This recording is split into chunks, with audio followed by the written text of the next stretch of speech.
പേരൻസിനിടയിൽ സ്ഥിരമായി കാണുന്നൊരു സംശയമാണ് കുട്ടികളിൽ കാണുന്ന അഡിനോയിഡ് എന്ന മൂക്കിൻ്റെ പിന്നിലെ മാംസ വളർച്ചയെ. പേരൻസ് കോമൺ ആയിട്ട് കേൾക്കുന്നൊരു വാക്കാണ് അഡിനോയിഡ്.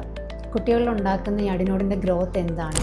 അതുപോലെ പേരൻസിൻ്റെ ഇടയിൽ കോമൺ ആയിട്ടുള്ളൊരു ഡൗട്ടാണ് കുഞ്ഞുങ്ങളുടെ മൂക്കിലൂടെ നേരിട്ട് നോക്കുമ്പോൾ കാണുന്ന ആ ഒരു തടിപ്പാണോ അഡിനോയിഡ് എന്നുള്ളത്. ഇനി ഈ നേരിട്ട് നോക്കുമ്പോൾ കാണുന്ന തടിപ്പ് അഡിനോയിഡ് അല്ലെങ്കിൽ ഇത് മറ്റൊരു ഘടകമാണെങ്കിൽ അഡിനോയിഡ് ശരിക്കും എന്താണ്? അഡിനോയിഡ് ശരിക്കും എവിടെയാണ് സ്ഥിതി ചെയ്യുന്നത്?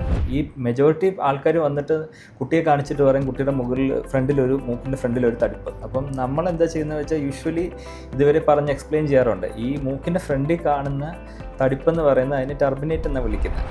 അത് യൂഷ്വലി അലർജി, ഒരുപാട് പൊടിയടിക്കുക, അങ്ങനെ അലർജി കൂടുതലായിട്ടുള്ള കുട്ടികളിലാണ് ഇത് ഉണ്ടാകുന്നത്. ഈ തടിപ്പെന്ന് പറയുന്ന ടർബിനേറ്റിന് നമുക്ക് നെയ്സൽ സ്പ്രേയും കാര്യങ്ങളൊക്കെ കൊടുത്തു കഴിഞ്ഞാൽ അതങ്ങ് ചുരുങ്ങിപ്പോവും. മെയിനായിട്ട് അഡിനോയിഡ് എന്ന് പറയുന്ന ഗ്രന്ഥി നമുക്ക് മൂക്കിൻ്റെ ബാക്കിലായിട്ടാണ്. അതായത് നമ്മൾ ഈ മൂക്കിൻ്റെ 2 ഓപ്പണിങ്സ് ഏറ്റവും ബാക്കിൽ പോകുമ്പോൾ അത് ഒറ്റ ഓപ്പണിംഗ് ആയി മാറും.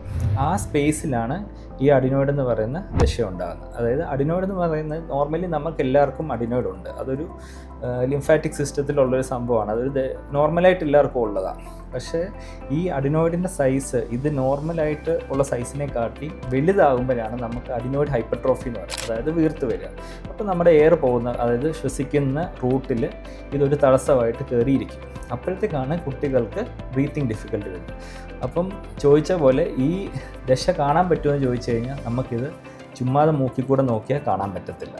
അതാണ് അതിൻ്റെ ഒരു മെയിൻ സംഭവം. പക്ഷേ പേരൻസ് കൂടുതൽ പേരും ഇതിനെ മിസ്റ്റേക്കണായിട്ട് അഡിനോയിഡ് എന്തുവാ ഈ ഫ്രണ്ടിൽ കാണുന്ന ഈ തടിപ്പാണ് അഡിനോയിഡ് എന്ന് വിചാരിച്ചാണ് കൂടുതൽ പേരും വരുന്നത്.